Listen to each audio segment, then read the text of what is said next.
LED bulb for zero maintenance launch lasting 85% energy saving manufacture in Solapur. Customer care number 8421804767.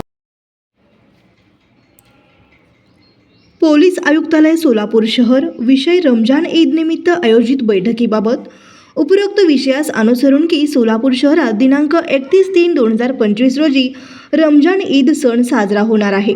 त्या अनुषंगाने माननीय police आयुक्त सोलापूर शहर यांच्या मार्गदर्शनाखाली शहर काझी, मुस्लिम धर्मगुरू, मुस्लिम बांधव व शांतता समिती सदस्य यांची दिनांक 24/3/2025 रोजी सकाळी ठीक 11 वाजता पोलीस आयुक्त कार्यालय येथील मीटिंग हॉल 3रा मजला येथे बैठक आयोजित करण्यात आलेली आहे. तरी सर्व दैनिक वृत्तपत्रे व इलेक्ट्रॉनिक मीडिया पत्रकार बंधू यांनी उपस्थित राहण्यास विनंती.